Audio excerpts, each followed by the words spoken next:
Olá Floripa, olá Brasil, olá mundo, eu estou aqui André Patunas e este é o programa Vida Inteligente, trazendo mais uma vez nosso querido amigo e irmão Jorge Antônio Ouro, e hoje nós vamos abordar um tema metamorfose, mais profundo do que eu pensei. Já, assim que eu chamar o Jorge, eu vou ler para vocês, para aqueles que não fazem parte da mala direta do Vida Inteligente, a mala direta que foi mandada para que as pessoas tivessem ideia do que nós vamos abordar hoje, né? Então é isso aí. Tudo bem? Tá, tudo 100%, meu, tudo tranquilo. Muito Uma bom, felicidade né? de estar aqui de novo, né? Vamos lá, isso aí, podendo fazer o que a gente se propôs, né? Isso é muito legal. Sempre falo para as pessoas aí, algumas ficam com inveja, outras não gostam, outras tomam aquilo como incentivo, porque eu digo, eu faço o que eu gosto e posso fazer o que eu gosto. E adoro fazer o que eu gosto, entendeu? Então eu passo isso aí. Agora, tem gente que reage de acordo com o seu interior, claro, né? Por que ele não consegue e eu não consigo? Por que ele conseguiu achar o que ele gosta de fazer? Mas é bom porque, que nem os assuntos que a gente trata aqui, quando a gente instiga, vamos dizer, com tudo que a gente fala, a gente instiga no bom sentido, para que as pessoas se mexam, né? Às vezes, até em casa ali, diz assim, pô, você foi muito grosso no que você falou. Eu tenho consciência do que eu falei e da grossura que eu usei, mas às vezes não adianta você ficar... Não, até que às vezes, sabe, Grego, uma palavra é mais ácida ou mais áspera um pouquinho, é porque ela é absolutamente necessária como um tempero para que a comida tenha gosto, sabe? Tá vendo? Então, às vezes, né, a crítica um pouquinho ácida, né, ou a crítica um pouco temperada, é a maior demonstração de fraternidade, porque você está ultrapassando um limite, e a gente sempre tem consciência quando faz isso, e ultrapassar um limite com relação a daí tornar-se a conversa com o outro sempre é uma questão dolorosa. Então você retira, você abre mão da tua própria paz para ser um pouco mais ácido numa conversa com alguém, para beneficiar aquela pessoa. Isso se chama crítica eubiótica. Mas pouca gente tem consciência disso, infelizmente. Ah, lógico, porque a pessoa, é que daí o que vai reagir na pessoa não é a própria pessoa, Grego. O que vai reagir na pessoa é aquilo que foi criticado. E aquilo que foi criticado, né, é alguma coisa que existe na alma, que se transformou em impulso, que se transformou em pensamento, que se transformou em emoção, que se transformou em ato. Então é um ente vivo. Quando você vai e tece uma crítica sobre um ato ou sobre uma opinião externada, né, você está expondo àquela criatura, não a pessoa, mas aquilo que nela existe. E aquilo que nela existe vai fazer o quê? Vai reagir para sobreviver. Com certeza. Se a pessoa tem um hábito que daí para ela é prejudicial, você fala assim, puxa, mas isso aí está te prejudicando, né? Aí a pessoa vai falar assim, puxa, de início quando você falou não gostei, mas você tem razão, realmente agora eu vejo que me prejudica. Quando ela toma consciência disso, aquele hábito que daí já tinha moldado o caráter dela a ponto de se transformar em ação, ele deixa de ter força suficiente para aparecer novamente. Significa o seguinte, o que? Metamorfose, sublimação, transformação, ao custo da perda da ignorância daquele ente, e isso é dolorido. É dolorido. Todo o processo... Tanto para o emissor como para o receptor. Lógico, todo o processo metamórfico, né? Todo o processo de sublimação, de transposição, de transição, né? De transmudação, de transmutação, ele vai gerar dor, ele vai gerar atrito, ele vai gerar calor. Por quê? Porque alguma coisa tem que mudar, né? E quanto mais em adharma, que é assim, quanto mais denso, quanto mais profundo, quanto mais brutalizado, quanto mais cristalizado essa coisa maior é o custo que ela vai cobrar para ser sublimada. Com certeza, com certeza. Deixa aí quando a pessoa tem um hábito arraigado, né, que molda realmente o caráter dela negativamente, você vai dar uma opinião amorosa para fazer com que a pessoa perceba e mude, né, a primeira reação é de completa agressividade, por quê? Porque aquilo que está nela está reagindo como um animal ferido que está se sentindo ameaçado. Bem isso. E você está pacificamente tentando repartir, né, fraternidade para ajudar a resolver, mas é um processo complicado. E você sabe que daí, Grego, isso que você está levantando é muitíssimo interessante, e em si já é metamorfose, porque isso acontece conosco no dia a dia. Né? Então, quando a gente percebe que daí fez uma coisa, ou a gente percebe que é ignorante em alguma coisa, e daí eu vou tentar mudar, vou tentar compreender, vou tentar aprender, eu vou me mover e tal, isso tudo daí é um grande processo de transformação às custas de dores. A ignorância, ela nunca cede terreno sem lutar, nunca. Por quê? Porque implica em deixar de existir.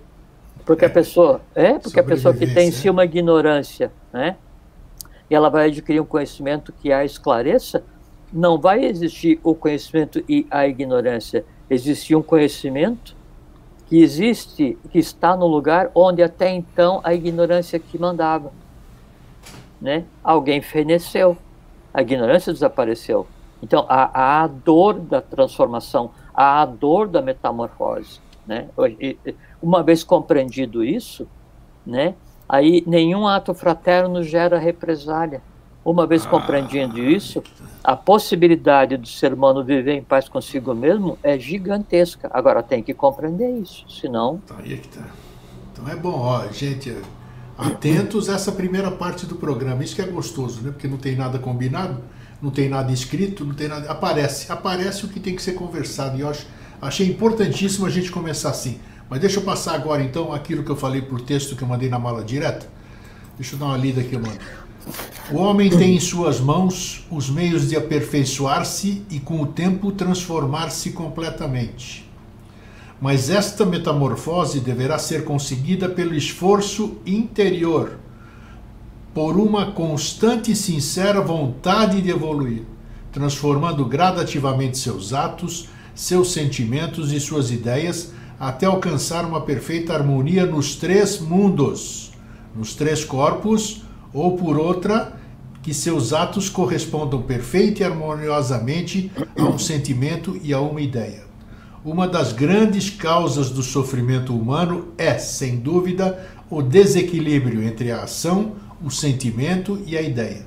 Aquele que consegue harmonizar esses 3 elementos que fazem parte de si mesmo, isso é, ação com o sentimento e este com a ideia, torna-se um elemento com grandes possibilidades no campo do ocultismo, porquanto conseguiu vencer uma das maiores óbices à sua evolução, que é o desequilíbrio entre o mundo exterior e o mundo interior. Super profunda essa mala direta, né? Já foi meio programa aqui e o conteúdo é fabuloso. Está de acordo, Jorge? 100%. Então, 100%. É como se assim, isso aí podia ser o programa. Se for lesse mais devagar e durasse 1 hora a leitura, tinha acabado o programa. Né? Porque, é verdade, então. É isso aí. É que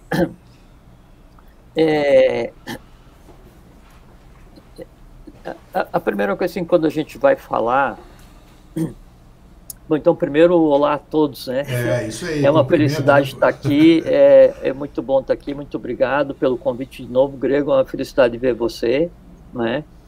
É uma felicidade de poder trocar ideia e aprender contigo, e é uma felicidade de poder cada vez mais, assim, me entrelaçar, nos entrelaçarmos com aqueles que nos ouviram, nos ouvem, ou nos ouvirão, ou nos verão um dia. Então, isso é um motivo de uma profunda e verdadeira e real felicidade, e eu só tenho a agradecer.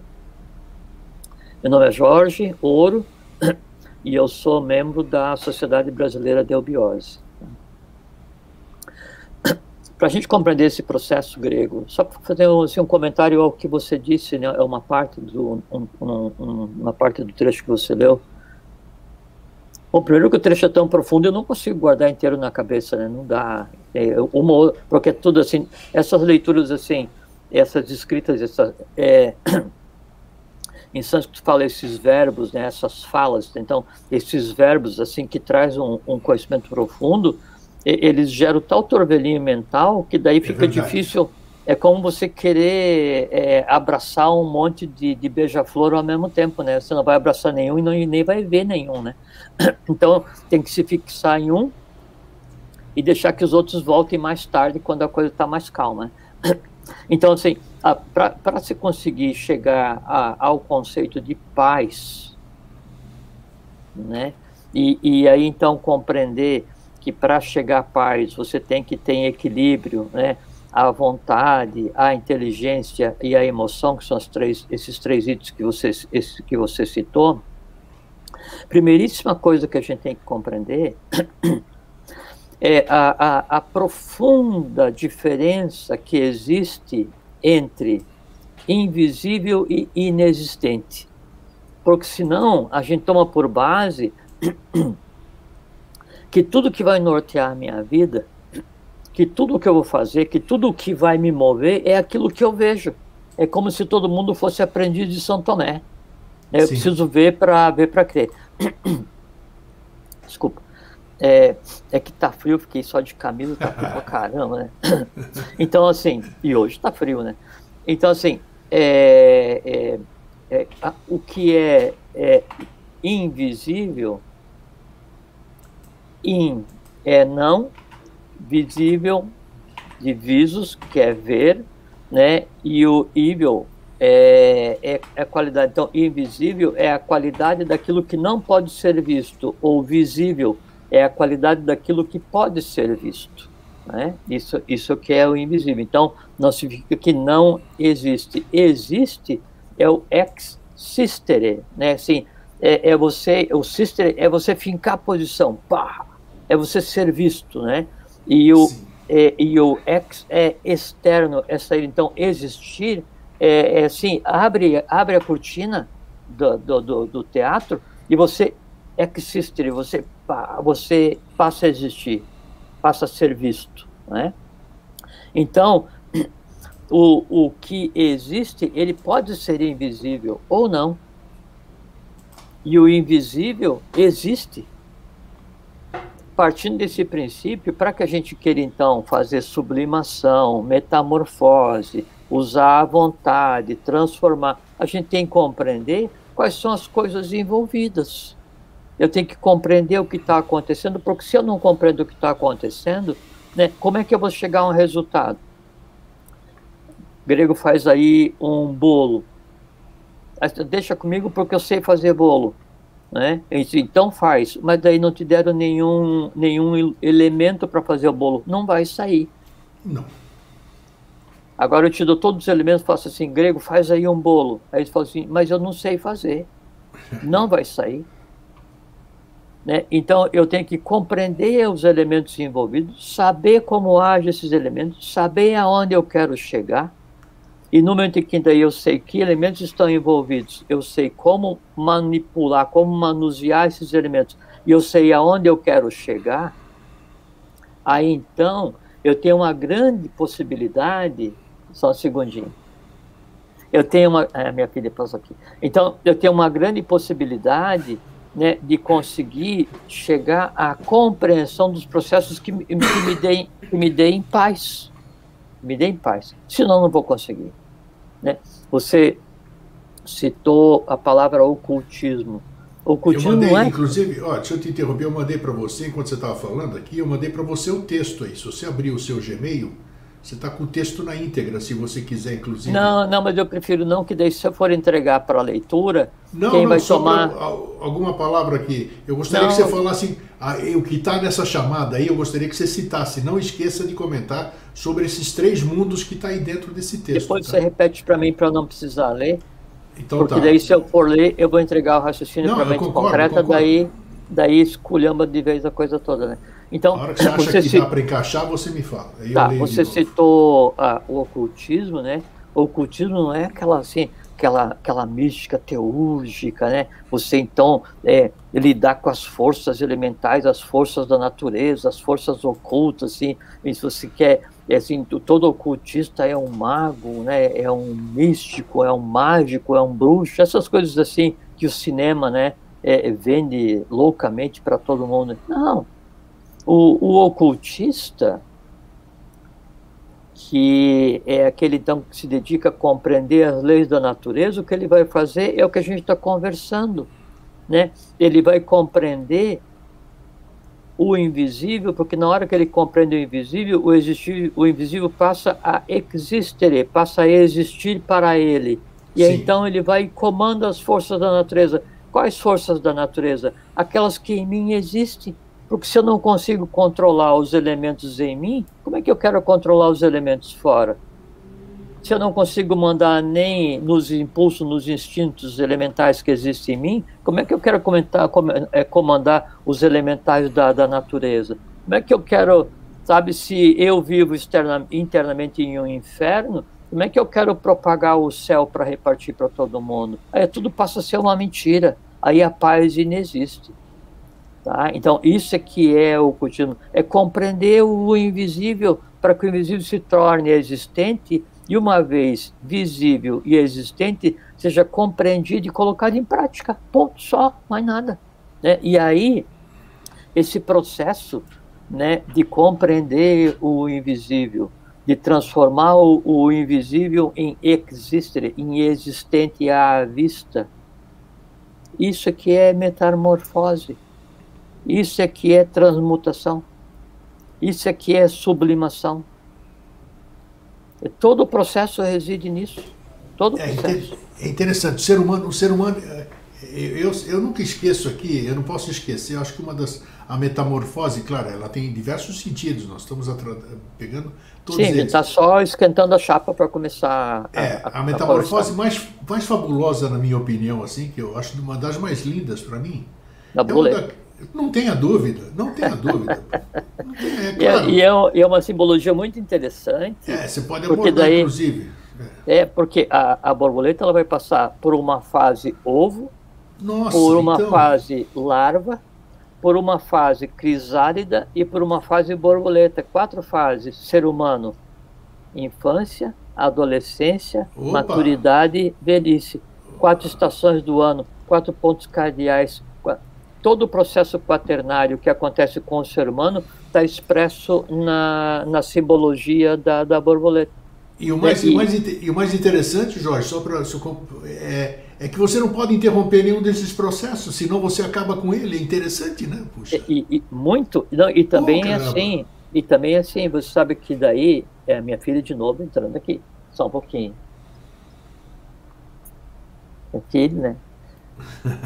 Filha é filha, ela manda. Filha é filha, E é interessante assim, as nuances, assim, daí, não é que a metamorfose, a transformação do ser humano, ela é assim, não, nossa, como é que aquele cara se transformou numa pessoa tão boa, né, que mágica aconteceu de hoje para ontem, para que daí ele fosse isso, né? Não existe isso, né? Ele teve que daí vir, tentar, errar, acertar, corrigir, experienciar, porque assim, com essa simbologia da borboleta, né, aí tem o ovo, né, o ovo ele é colocado pela borboleta anterior, pela mater Rhea, pela mãe terra, pela mãe, né, naquele tipo de local que tem a planta que vai alimentar aquela borboleta a vida inteira. Ela só vai comer um tipo de planta, primeira escolha, né? Depois, quando ela vira lagarta, né? Daí a lagarta ela precisa crescer, e quando ela tem que crescer, a pele dela não a comporta, então ela tem uma pele externa que não a comporta, e desenvolve uma pele interna para que quando a externa romper, a interna já aconteça. Quando há o rompimento para a segunda pele, aí a lagarta ela cresce, e embaixo da segunda pele já está em gestação a asa. Que é isso? Então isso aí é fantástico, isso aí. Fantástico. Não, e aí depois ela vai se alimenta e cresce, sempre o mesmo tipo de alimentação, e vai cresce. Chega um ponto em que ela começa a tecer o casulo, crisálida, né? Incrível. E aí quando ela tece o casulo e ela então vai se transformar, vai concluir o processo de transformação em borboleta, não é que ela só vai ser borboleta quando ela fizer o casulo. Quando ela era aquela lagarta feia, que todo mundo tem nojo, né? ela já era uma borboleta em potencial e já tinha asas em desenvolvimento. E quando rompe a crisálida, né, ela é borboleta, mas as asas ainda não estão prontas, então eu tenho que bombear líquido, né, para circulação para as asas, para que elas se expandam, né, e sequem, para daí então ela alçar voo e começar um novo ciclo. Não é fácil. A transmutação, a metamorfose não é fácil, não é simples. Imagino. Né? Imagino. É como... se você interferir em algum desses processos, você acaba com ele. Acabou. Não, e também isso é uma coisa muito interessante, essa simbologia, a gente já entra na questão da metamorfose, porque, assim, às vezes a gente fala assim, o ser humano de maneira geral, né, e a conversa a gente aplica na esperança que essas trocas de ideias sejam úteis a alguém, né? Porque, assim, é muito fácil você gostar daquele ser humano borboleta colorido, bonito, que bate asas e tal, vai para lá, vem para cá, é festejado, é teu ídolo, você é fã, ou canta bem, joga bem, toca bem, se veste bem, não sei o quê. É fácil, né? Assim, é como aquele negócio de lustrar a asa de anjo, todo mundo lustra. Né? Agora eu quero ver descer no inferno, né? E dar um abraço, né, nos capetas do entorno para tirar esse povo dali para eles verem a luz do dia, né? Então, gostar da borboleta é fácil. Agora, que borboleta mais linda, né? Assim, que olha só que colorido. Agora, 3 semanas atrás, tivesse visto uma lagarta, tinha massacrado com a vassoura, porque que coisa nojenta, isso é um verme, né? Então, o que a gente tem que aprender, primeiríssima coisa que a gente tem que aprender para compreender o que é metamorfose, é ver a beleza em todas as etapas da metamorfose, em todos os seres humanos. Porque a lagarta já era a borboleta, o ovo já era a borboleta, a crisálida já era a borboleta. Só que isso aí a gente já sabe, porque a gente acompanhou, a gente viu, a gente estudou, mas e o que a gente não sabe? Tudo bem, não, isso aí tudo bem, né? Só que assim, mesmo você sabendo que a lagarta ela vai vir a ser borboleta, ainda as pessoas olham para a lagarta com repulsa, com antipatia. Verdade. Né? Não, quando você for borboleta, eu vou te admirar. Agora você é lagarta, eu antipatizo com você. Né? E aí essa é a tônica da relação entre os seres humanos. Não, quando você estiver pronto, eu vou admirar você. Hoje você é um torto na vida, um deslocado, né? Então eu sou o primeiro a apontar o dedo para você e falar assim, você foi errado, você... Infelizmente é assim mesmo. E aí, o que adianta, então, buscar transmutação? O que adianta buscar metamorfose, se nem as metamorfoses, né, essa escola que a natura nos oferece, a gente não usa para aprender? Não é? É a primeiríssima coisa, é aquela questão, onde eu quero chegar? Eu quero aprender tudo sobre metamorfose e tal. Então, a metamorfose não é assim, uma coisa que cai pronta, perfeita e acabada, assim, um alienígena. Não, é um processo que vai acontecendo devagar, trabalhosamente, arduamente, inconscientemente, emocionalmente, mentalmente, conscientemente, abstratamente, intuitivamente. Aí sim. Você sabe que a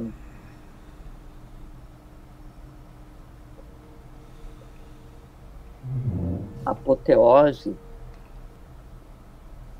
então, a apoteose, assim,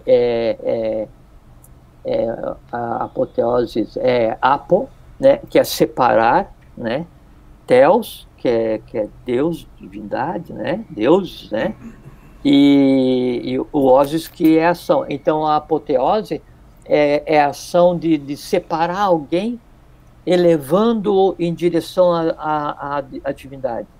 Então, isso é a apoteose, é apoteótico, é pegar alguém do meio humano e assim, aquele está vivendo uma apoteose, né?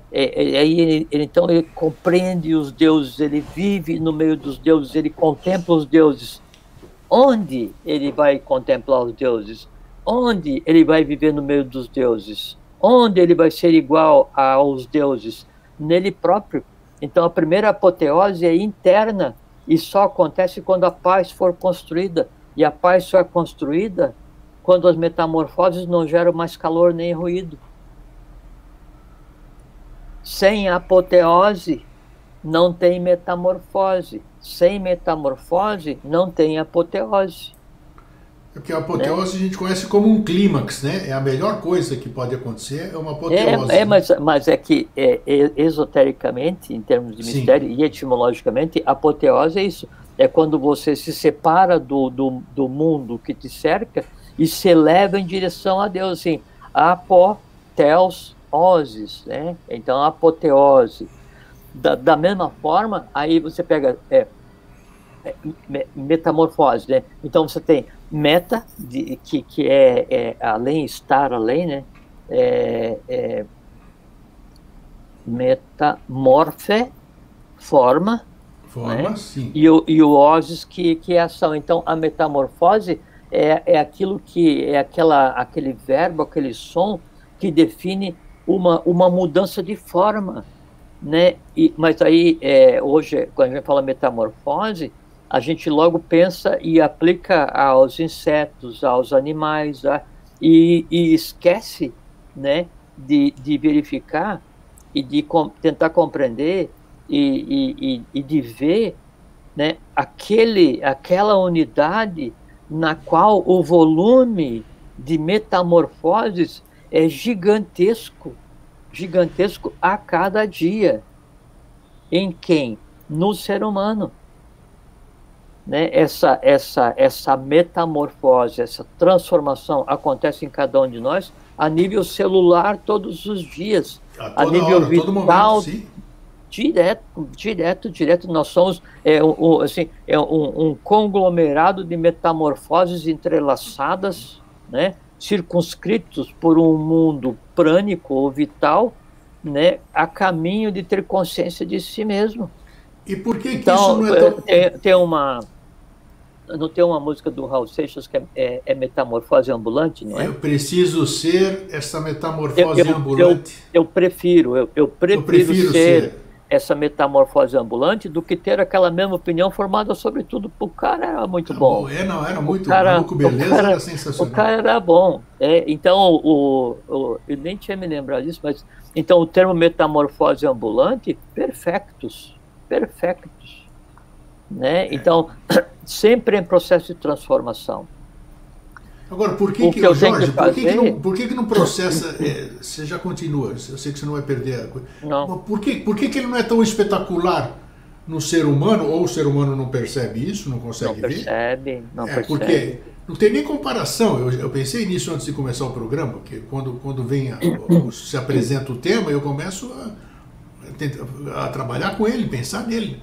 Então, da borboleta é um troço fantástico, é um troço de cinema, é um troço de ficção, é um negócio que você diz, isso é impossível. É impossível um troço desse virar um troço. Tanto é que a borboleta é uma figura, um símbolo, né? Com uma significação esotérica profundíssima. Eu acredito que sim. Tá? Eu acredito que sim. E até tem uma coisa muito interessante com relação a símbolo, né? E tem a ver com a questão da metamorfose, que assim, o símbolo, né? Símbolo de simbalém, né? Na origem etimológica grega, sim é conjunto e o balém é atirar, né? Então o símbolo, ele originalmente era separado em duas partes, onde cada parte ficava com uma pessoa, com uma senha. Símbolo é uma senha. Então, eu não tem aquele anel que é duas partes e quando junta surge o gênio. Isso é um símbolo. Então, o símbolo ele sempre tem duas partes, uma com cada pessoa ou uma em cada mundo. Vamos imaginar o ser humano como um símbolo. Ele é uma parte visível e a outra parte dele é a invisível, que é tão existente quanto a visível. Quando as duas partes se unem, pá, apoteose, metamorfose. Isso. A metamorfose só acontece quando as duas partes se unem e a consciência se faz. Não tem os dois triângulos, né? Um com o vértice para baixo, outro com o vértice para cima. Quando os dois se unem, o que acontece? Forma a estrela e surge o ponto central. Isso é um símbolo. Então, o resultado de uma metamorfose consciente com uma apoteose é o ser humano deixar de se sentir isolado, né, do universo, né, e se juntar com a sua própria contraparte invisível, mas existente, que é a parte espiritual. Ele então se transforma em um símbolo completo. Nesse processo de junção ocorre a metamorfose, né? E aí o resultado aparece. O que aparece? A apoteose. A gente é muito ligado no aspecto fenomenológico, né? Por exemplo, agora nós estamos conversando, me vem à cabeça as metamorfoses que eu assisti ao longo da minha vida, o Perdidos no Espaço, aquelas pessoas que o Capitão Kirk, que de dentro da nave se desmaterializava e materializava em cima de um... mas olha, alguém pegou isso aí de algum lugar, porque a gente já conversou aqui N vezes. Você não pode ver o que não existe, né? Você não pode criar o que não existe. Então, é um tipo de fenômeno fabuloso, né? Mas se eu sou capaz de vibrar rapidamente aqui, a ponto de desaparecer da tela e aparecer aí do seu lado na sua casa, isso é uma metamorfose fantástica. Para eu ser capaz disso, são necessárias outras transformações tão espetaculares quanto da crisálida com a borboleta. Não é isso? Ou não? Talvez até mais, né? Porque daí porque a transformação da crisálida com a borboleta, nós só vemos a parte física desse processo. Isso, bem lembrado. Não é? Bem lembrado. E um processo desse de transmutação de matéria, transmudação de matéria, transformação de densidade, né? Aí é diferente. Agora vem aquela questão, né? Eu estou aqui na minha casa agora. Eu posso me imaginar, né, aí no escritório onde você está agora, e se eu me imagino no escritório e eu consigo ver o que aí existe, ver o que está acontecendo, eu estou aqui e também estou aí. Uma bilocação de consciência. A única limitante imposta nesse momento evolucional é ao corpo físico. Isso. Não é? No corpo prânico você já tem mais elasticidade. No corpo astral, maior elasticidade. No corpo mental, maior. Por quê? Porque um está dentro do outro. Os nossos amigos e irmãos lá do Himalaia, aqueles que voam, aqueles que andam, aqueles que se deslocam... Longo passo. Isso. Eles já têm todo esse domínio, né? Que eu acabei de dizer há pouco aqui. É uma prática da ficção, né? Vamos dizer o que... ficção ocidental, realidade oriental. Perfeito, boas palavras, isso. Ou ficção de superfície e realidade de mundo interno, né? Exatamente. E pode pegar daí essa frase e aplicar ao próprio ser humano para não criar um aspecto esotérico, né? Então, é o choque e a diferença entre a realidade de superfície, quer dizer assim, aquilo que eu penso que eu sou, aquilo que eu quero mostrar que eu sou, que eu sei, que eu faço, que eu tenho, qualquer coisa assim, e a realidade dos mundos internos, como interno na minha própria alma. Então, o que tem na minha alma, né, não tem a mínima condição de sobreviver do meu rosto para fora. Por quê? Porque seria inaceitável, porque é um pandemônio. Esse desequilíbrio, né, entre o pandemônio real, né, e o panteão fictício é que faz com que ninguém tenha paz, porque você quer mostrar que é um panteão divino, pacífico, bem-sucedido, alegre, feliz, saudável, tal. O cara é um exemplo tal, né? Agora, quando o pano baixa, dentro a coisa pega, o inferno acende, né? Lógico. E como, né? Lógico. Né? E aí como é que... Porque assim, para que a metamorfose aconteça, então você tem que estar, pelo menos no controle, você tem que ter o controle suficiente para fazer com que os envolvidos se acalmem para a gente ouvir o que está acontecendo.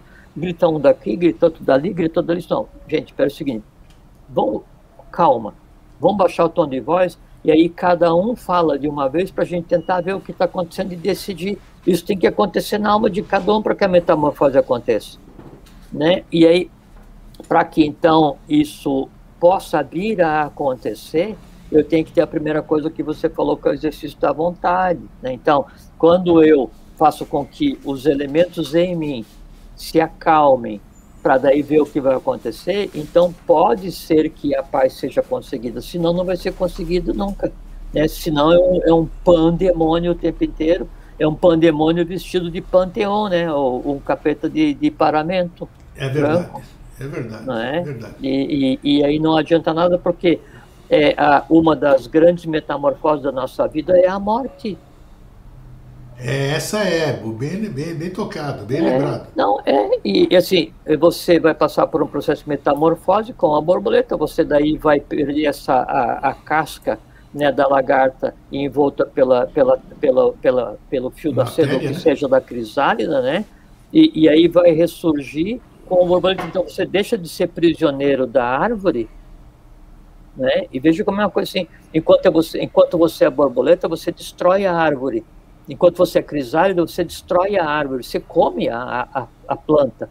Quando você é borboleta, você não está mais preso no chão, você não está mais preso na árvore, você não come mais a folha, você tem o ar como teu elemento, você consegue voar, você produz beleza, você pode sair à luz do sol sem secar, porque a crisálida não pode, ainda, né? E você, é o que eu deixei por último, e você é construtivo. Então, o ser humano, quando ele passa por vários processos, né, e pode passar por etapas ao longo da vida, e passa por aquela bela fase que a gente chama de morte, né, então aí sim, aí você não tem amarras, né? Aí a questão é a seguinte, tá, agora, em qual árvore que eu pousei para me alimentar? O que me forma para ver se a minha asa pode abrir, se ela está aberta, se ela está bem já seca e suficiente para voar, e o que me alimentou, porque isso vai definir até onde eu vou chegar. E você sabe que isso é uma coisa que a gente nunca conversou, que daí então existe a harmonia das esferas, assim, são elipses, né? Assim, que entre a Terra e o Sol.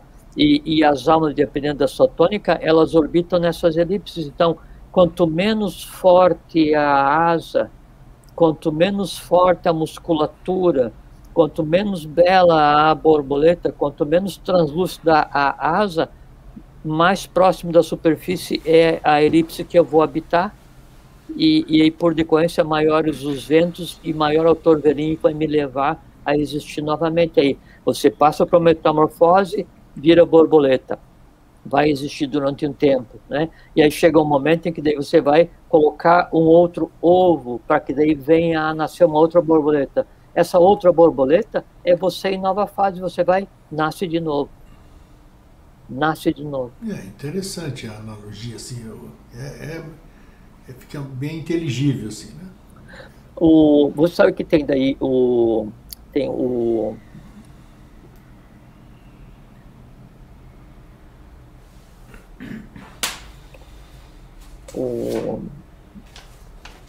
Publius Ovidius Raso, mais conhecido como Ovídio, né?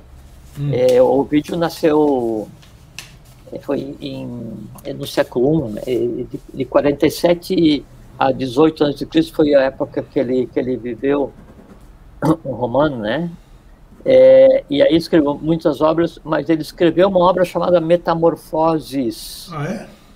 Sim, são 15 livros grego, e Metamorfoses muito provavelmente seja a obra, né, mais lida na história ocidental, porque a Bíblia é a mais comentada, mas não é a mais lida.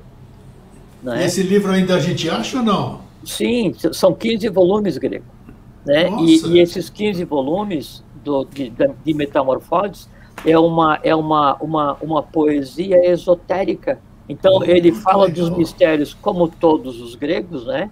Eles falam dos mistérios que aprenderam nos tempos egípcios, normal, né? Na iniciação egípcia, de uma maneira poética muito linda, uma maneira poética muito linda. Peraí, vou até você está falando procura, aí. Metamorfoses, e quem escreveu foi o Ovídio. O nome dele é Publius Ovidius Raso.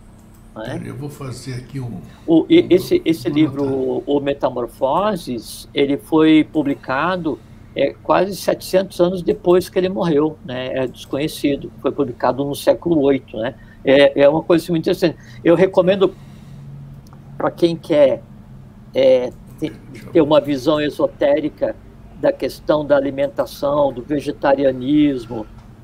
O primeiro a comentar a questão do vegetarianismo, né, foi o Ovídio em Metamorfoses, quando ele aborda... Públio Ovídio, né? Públio Ovídio, né? É isso o nome dele? Públio Ovídio Raso, mas procura como Ovídio, né? Ovídio. E o livro chama Metamorfoses, né? Eu vou anotar aqui porque eu vou, assim, se todo programa é isso, eu já vou atrás depois. E aí o vídeo ele fala uma coisa muito interessante, né? Quando ele vai daí dentro, eu recomendaria que lesse em primeiro o volume 15, sabe? Porque daí ele trata dessa questão da alimentação de uma forma poética muito linda, trata da questão da própria metamorfose, trata da questão da gênese das raças, dos elementos, e ele tem assim, um comentário sobre Pitágoras, né? E ele fala assim, uma coisa muito interessante, e que é uma base para que a metamorfose real aconteça no humano. Ele fala assim sobre Pitágoras, ele diz assim, como é que é? Como é que é?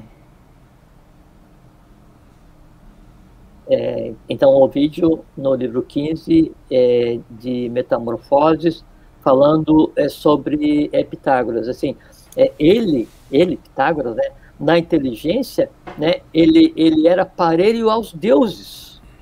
Ele falando sobre o Pitágoras. Mesmo estando esses à distância nas celestes plagas, ele diz assim, né? E aí, veja só, ele fala assim, as coisas que negava a natureza, as humanas vistas, veja, as coisas que negava a natureza, as humanas vistas, quer dizer, o que é invisível, né? Ele, Pitágoras, as sorvia. Veja como é muito interessante, né? É a doutrina do olho e do coração, né? Sim. É como fala o professor Henrique José de Souza, né, o fundador da Sociedade Brasileira de Eubiose, né? A transmudação do cérebro ao lado do coração. Então, seguindo. Então, assim, ó, as coisas que negava a natureza às humanas vistas, né? Então, ele, o Pitágoras, sorvia com os olhos do coração.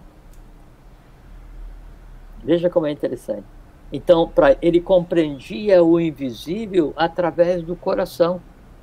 E o coração é onde reside a mente concreta, não a emoção.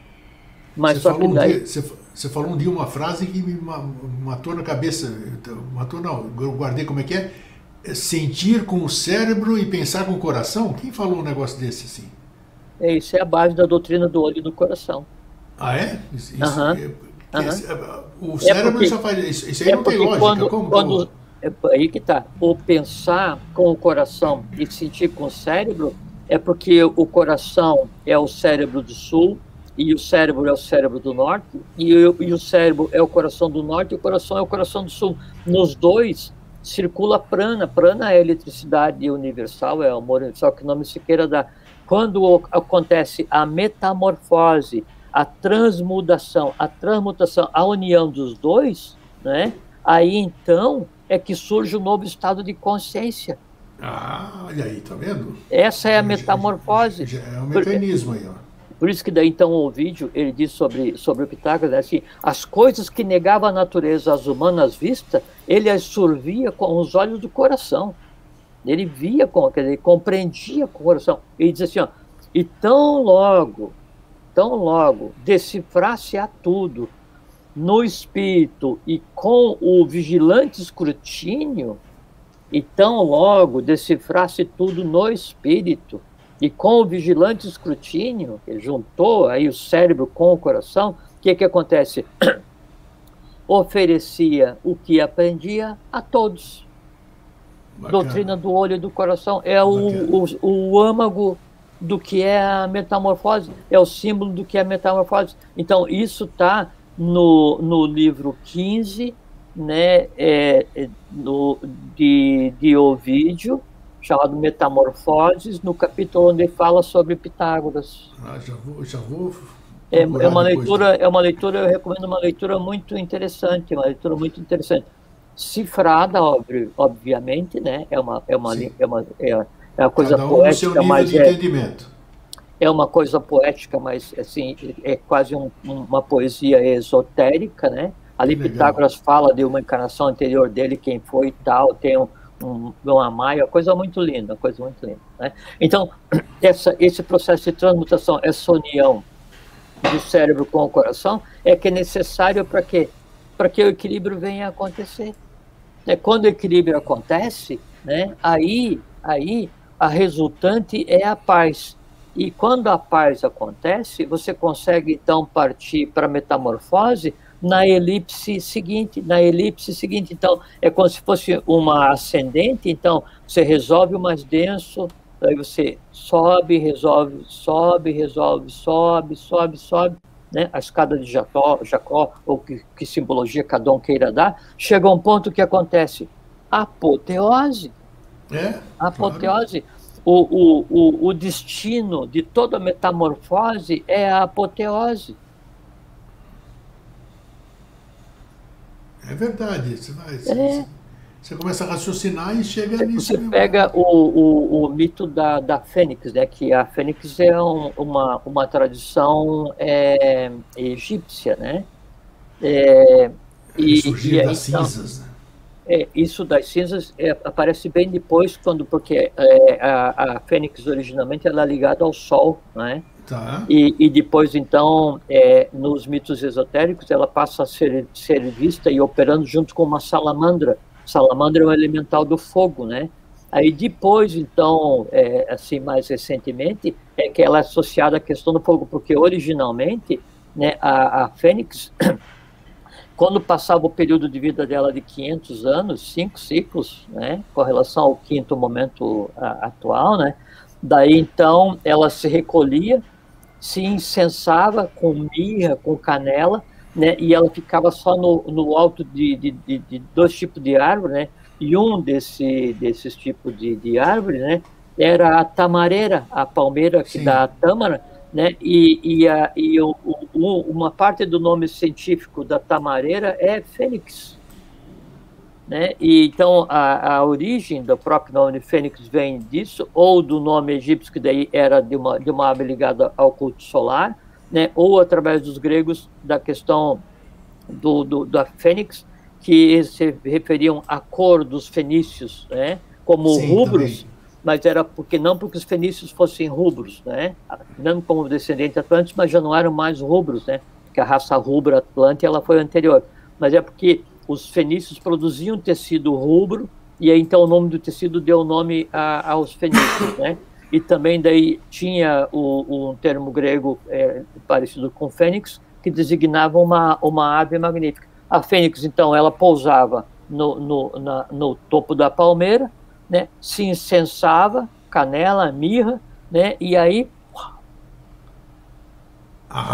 se reduzia a um ovo, né, e aí desse ovo ela nascia depois de um tempo. Né. Que incrível, depois, né, aí, como era ligado ao culto solar, como era ligado daí aos elementais do fogo, as salamandras, assim, depois então diz que a fênix ela pousa no fogo, né, e aí das próprias cinzas ela ressurge. Não importa qual seja, né, a abordagem que se dê, o que acontece é a metamorfose. 5 fases, incensar é você assim, aspergir o resultado, né, da tua própria existência, né, e aí da tua própria existência você deixa o quê? Você deixa o teu próximo. É como cada um de nós somos filhos de nós mesmos, assim. O meu corpo me foi dado pelo meu pai e minha mãe, mas eu me fui dado por mim mesmo. Eu sou resultado de mim mesmo. Eu sou uma fênix. Eu, você, todos vocês, todo mundo é fênix, né? Todo mundo é borboleta. Que legal. Né? Bom. São reflexões para se fazer. Sempre né? A questão é: quantas metamorfoses eu realizo em mim? Qual o controle que eu tenho dessas metamorfoses? Assim, o que eu transformo em mim? Com que ânimo eu faço essas transformações? Né? O que resulta dessas transformações? qual é a acidez dessas transformações, qual é o resultado físico dessas transformações. Aí, todos os dias, como você falou de início, eu achei muito importante, você consegue fazer o que gosta. Isso é um presente da lei, porque às vezes a gente gosta de fazer alguma coisa e precisa fazer outra para poder se manter até poder fazer aquilo que gosta, não é? O que acontece? Quando você está fazendo o que gosta ou quando você faz aquilo que não gosta, mas que é necessário, cada dia é um processo de transformação, cada dia é uma metamorfose. Verdade. Hoje, obrigatoriamente, nesse momento, você não é igual àquele que você era no momento em que você acordou, porque fisicamente você não é igual, você não está no mesmo lugar do universo. Você pensou, você se emocionou, você respirou, você se alimentou, você se locomoveu, você falou, então, você é o resultado de múltiplas metamorfoses e provocou, engendrou elementos que geraram múltiplas metamorfoses no meio que te cerca. A questão é o quanto eu controlo isso para que daí então essa metamorfose possa ser feita pacificamente. Essa que é a chave do processo. É controlar a autometamorfose pacificamente, para que daí você possa contribuir pacificamente para que a metamorfose de todos aconteça e o mundo então se transmude. E aí vem aquela questão, o máximo da transmutação, solve e coagula. Transmutação, metamorfose. Destruis e construis, metamorfose. E qual é que é a apoteose da metamorfose, do ponto de vista esotérico? Transformação, superação, metástase. Transformação dos acontecimentos, superação dos ciclos, metástase dos avatares, metaestase. Você está está com, está junto, você é.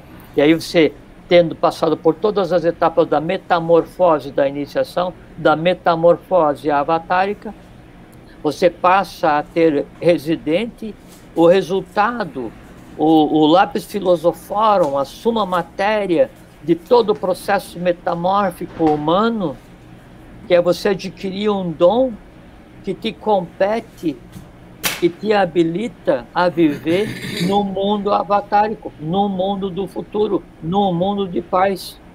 E esse dom desse novo ciclo tem por nome esse nome que a instituição filosófica da qual eu faço parte, da qual você também faz parte, usa. O nome desse dom é eubiose. Eubiose é a apoteose do processo de transformação, tendo a paz por base. Muito bom. Eu quero fazer agora, mais uma vez, aquela leitura. Sim. Aquela leitura, vou passar mais uma vez para ver se não deixei passar alguma coisa aqui. Então é o seguinte: o homem tem em suas mãos os meios de aperfeiçoar-se e com o tempo transformar-se completamente. Mas esta metamorfose deverá ser conseguida pelo esforço interior, por uma constante e sincera vontade de evoluir, transformando gradativamente seus atos, seus sentimentos e suas ideias, até alcançar uma perfeita harmonia nos três mundos, nos três corpos, ou por outra, que seus atos correspondam perfeita e harmoniosamente a um sentimento e a uma ideia. Uma das grandes causas do sofrimento humano é, sem dúvida, o desequilíbrio entre a ação, o sentimento e a ideia. Aquele que consegue harmonizar estes três elementos que fazem parte de si mesmo, isto é, a ação com o sentimento e este com a ideia, torna-se um elemento com grandes possibilidades no campo do ocultismo.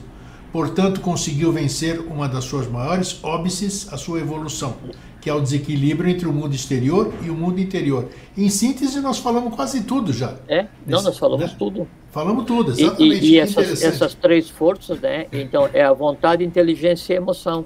Isso. Quando você usa a vontade para nortear a inteligência, usa a inteligência para nortear a emoção, você então conseguiu equilíbrio nos três elementos, né, que no conjunto vão proporcionar a metamorfose.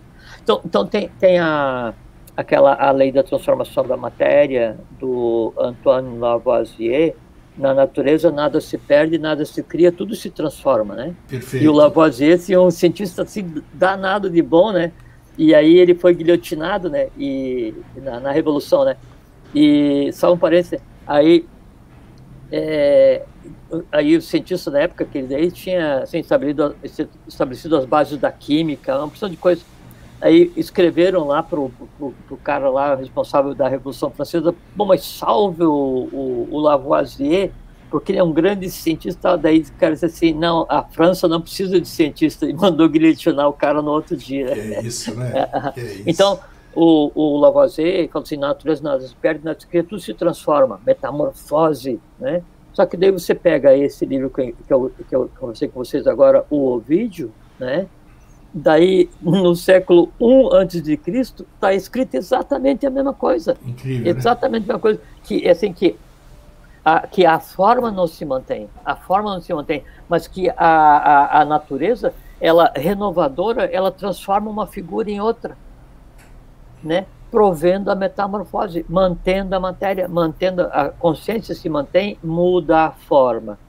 Né? No caso do ser humano, você, quando fala assim, eu tenho que adquirir consciência, mas você não você não tem uma parte que é espiritual, o teu espírito é um espírito inconsciente, e não existe espírito inconsciente. O que tem que acontecer é a tua alma se integrar a isso. Então você tem que dar consciência, é aquela coisa que eu falei agora um pouquinho, das duas partes do símbolo. Uma parte é a parte visível, a persona, né? Ela tem que se integrar à parte invisível, o eu. Quando os dois se juntam, metamorfose, apoteose, né? O dom do ciclo avatárico. O vitriol não seria uma chave para metamorfose? Visita inferior à terra, retificando in venia homine lapidem, né? E é como o INRI, né? Que o fogo da natureza tudo renova. Perfeito. E não né? deixa de... Ignis natura renovatur integra. Né? São frases alquímicas que têm a ver com a consciência dos elementos, né?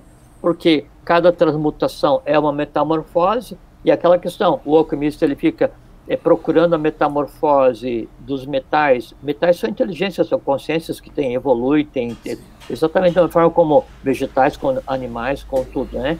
Então, ele fica procurando chegar na apoteose dos metais, né? Dos 7 metais, só que os 7 metais estão nele: ouro, prata, cobre, mercúrio, ferro, estanho, chumbo. Quando então ele consegue a metamorfose perfeita de transformar chumbo em ouro, né? Transformar ouro está aqui, chumbo está no básico. Quando ele transforma chumbo em ouro, junta-se o cérebro, né, o instinto com o coração, e aí então surge o resultado, né, e esse resultado é a apoteose da matéria, é a apoteose da transformação. É o quê? É o lápis filosoforum, é o summa matéria, que é o quê? A pedra filosofal, que a tudo transforma em ouro. Que ouro? O ouro da consciência. Corroborando com o que o nosso querido Lavoisier falou, né? Impressionante, né? Tudo. Lavoisier transforma tudo. Foi instruído também, né? Ele foi bem instruído, baseado nos mistérios egípcios, né? É isso aí. Jorge, ó, nós fizemos eu gosto disso aqui, eu espero, quem sou eu para esperar?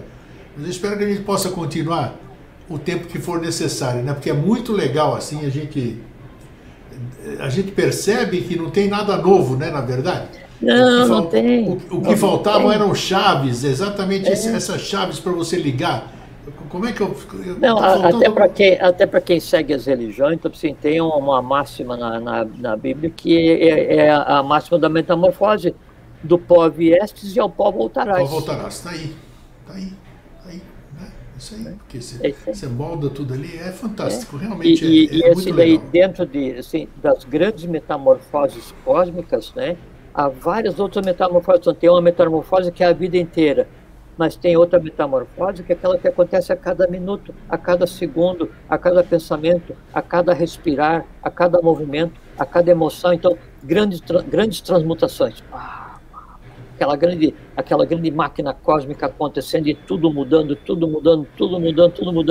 e aí o ser humano sentado fazendo o quê? Esperando ver para crer, né? Pode ver, só que daí tem que saber ver, senão não vai.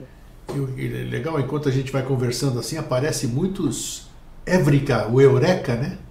O Aham. Eureka, do Arquimedes, né? Então, enquanto você está falando assim, aí você está pensando aqui, você vê que eu pego aqui a caneta, eu vou anotando, porque eu vou pesquisar depois, e acontece assim com quem está nos assistindo também, tenho certeza. Putz, isso aí que o Jorge falou era isso que eu estava buscando, não sei o Claro, que. lógico. Cada um no seu gatilho necessário para poder desenvolver a É sua porque busca, digamos assim. as transmutações físicas e vitais, elas acontecem inconscientemente, por quê? Porque as inteligências sabem o que fazer. Isso aí. O que a gente tem que procurar realizar são as transmutações da alma, da persona, para que daí então possa ocorrer a transmutação, que é a fusão da alma com o espírito. Aí é a transmutação, é a metamorfose espiritual, né? Aí sim, aí você passa a se olhar de tudo e passa a viver em paz consigo mesmo, com o universo, e passa a estar ao mesmo tempo em todos os mundos os quais você habita agora, sem se dar conta que é onde? No universo. No Só que a gente universo. não pode queimar etapas, né? Não tem jeito de queimar Isso não etapa. existe. Nem queimar a Exatamente, etapa, essa e que é a você questão. também não consegue delegar isso a que outro faça por você.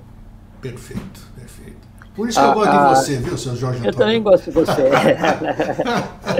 É, e o caminho para isso é a iniciação, porque assim, você tem que iniciar algum dia. É verdade. Se você não iniciar, não vai chegar no meio. No Não fim, chega você em lugar nunca vai nenhum. chegar, porque ninguém de nós nunca vai chegar no fim, Sim. porque o fim é a própria fusão com o todo, e o todo tem em si todas as respostas, não se procura mais nada, né?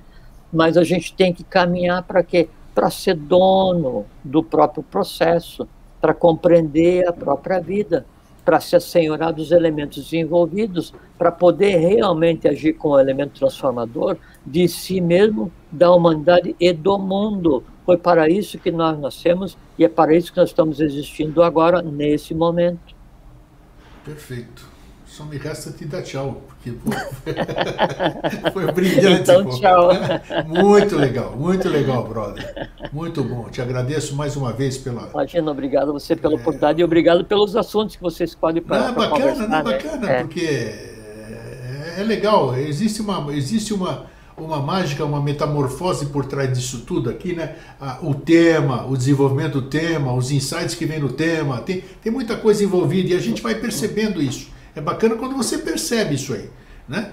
Então você fala, pô, eu não tô naquele lugar à toa, eu não estou fazendo aquilo à toa, eu estou participando de um negócio muito legal, sabe? Então é isso que é bacana, por isso que a gente A gosta. gente, assim, no dia a dia, a gente se esforça para tentar compreender qual é que é a função de um pequeno mecanismo do relógio, né? Vamos pegar um relógio, aqueles analógicos antigos, né? Então, para ver assim, o que a mola faz, o que esse aqui, eu sempre fico quebrando a cabeça daquilo e tal. Não, tudo bem, isso é importante você conseguir compreender, você tem que ir um dia cada vez, mas o teu objetivo tem que ser, sabe o quê?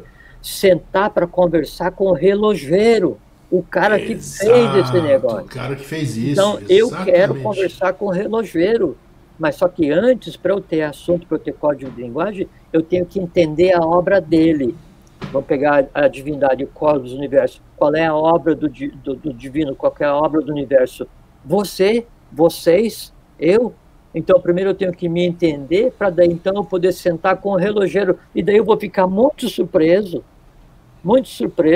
porque o relojeiro só vai se mostrar através de um reflexo.